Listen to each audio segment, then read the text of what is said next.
მერტმა გაგაძლეო გზარსელი ხოლმე ის საიდუმლო სული სასმარული. ჩვენი ცხოვრება ამ მოსაფრთხის სივრცეში ძალიან ძნელია, რთულია, ჩახვეულია, ლაბირინთებით სავსეა, ჩიხებით, ხაფანგებით, ჭებით, ათასნაირი საფრთხეებით, ხილული თუ განსაკუთრებით უხილავი ბრძოლებით.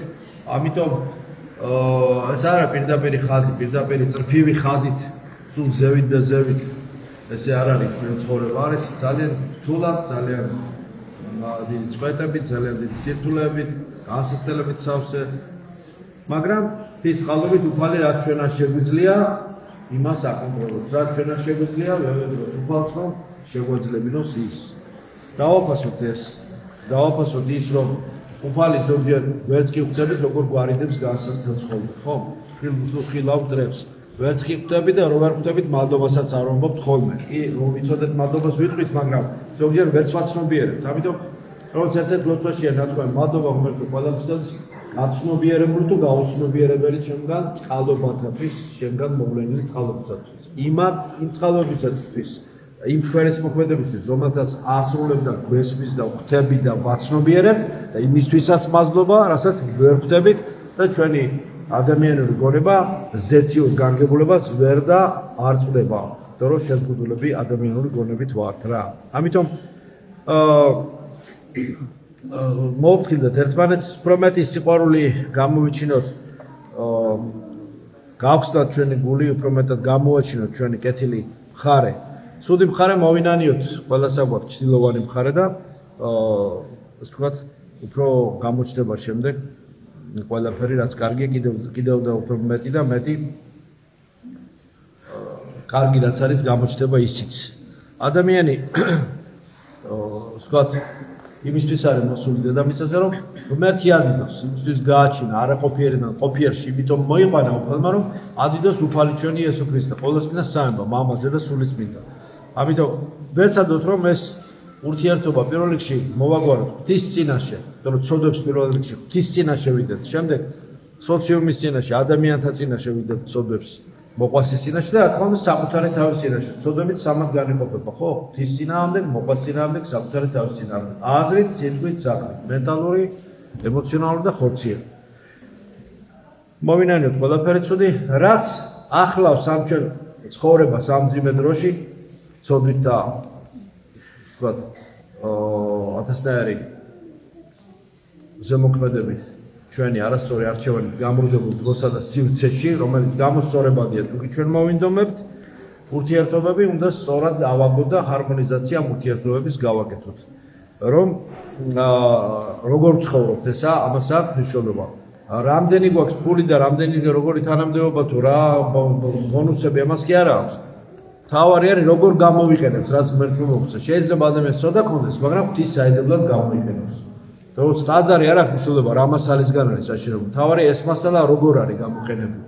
ტაძრისთვის არის და ტაძრის სასაშენებლად არის გამოყენებული მასალა თუ კედლის სასაშენებლად ადამიანსა და ღმერთს შორის.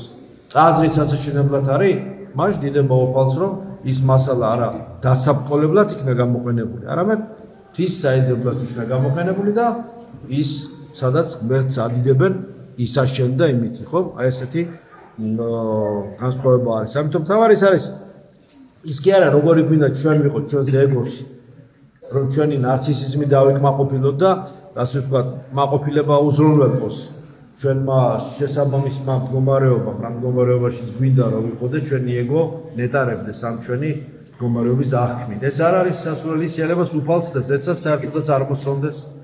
ჩვენი იდეალი ისაა, რომ ქრისტეს მივემსგავსოთ. ხატება იმიტომ მივიღეთ, რომ მსგავსებას ღვთისას მივემსგავსოთ, მივემსგავსოთ მადლით ღმერთს და არა ჩვენი დაცემული გონებით და გულით, ჩვენი განუწმენდელი სულით, სამშვენელთა და სხეულითაც, რაც ჩვენ გვინდა და იყავი ისე, როგორც ჩვენ გინდაო, რომ იციან და თავი დაიღუპა ესე რომ ხალებში თუ ჩხილებში.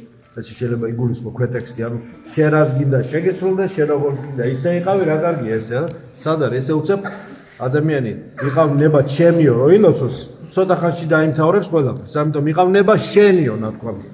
ვითარცა ცათაშინა, ეგრეცა ქვეყანაზე ზედა.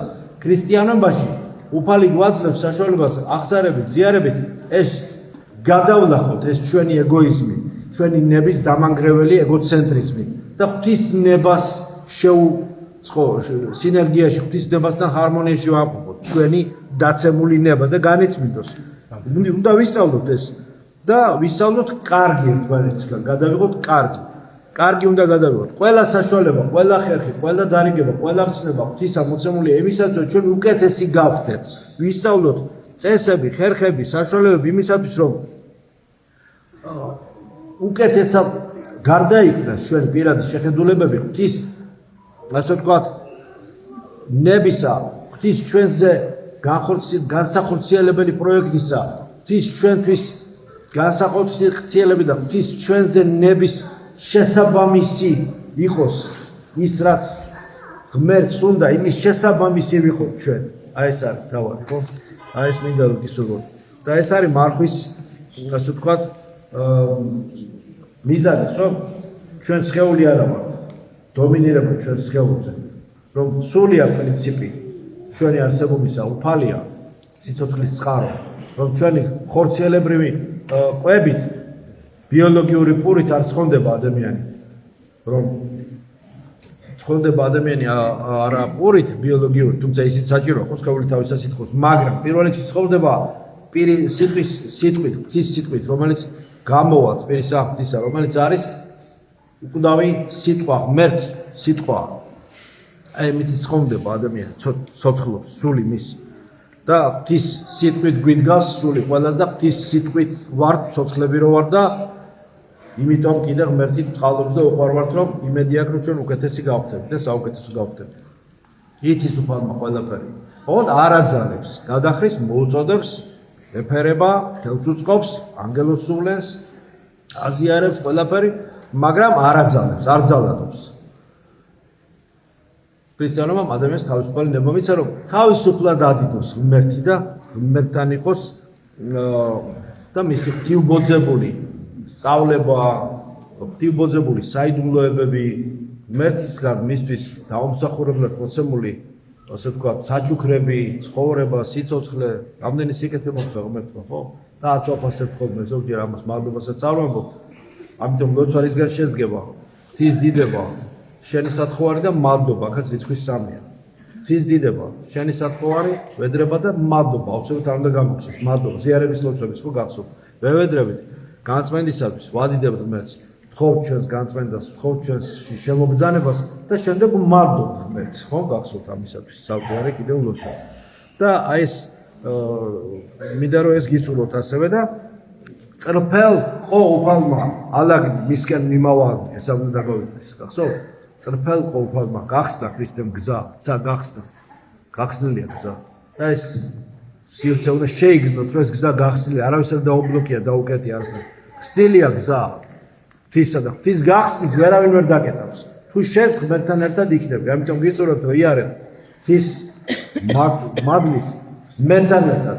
ხშირად ვილოცოთ, ვახსენოთ უფალი ჩვენი იესო ქრისტე, ყოვლადწმინდა ღვთისმშობელი, მფარველი ანგელოზს მოუხმოთ, წმინდანებს ვილოცოთ, ვევედროთ, ვითხოვოთ და აუცილებლად ვიპოვით და მოგვეცემა და გზახსნილი ისედაც კიდევ მსუბუქი და თბილი იქნება ჯვარფერთველობა ჩვენი. რაშიც ყველას წარმატებას გისურვოთ. მადლობთ ჩვენს იესო ქრისტეს, იყოს თქვენ ყოველთან თან.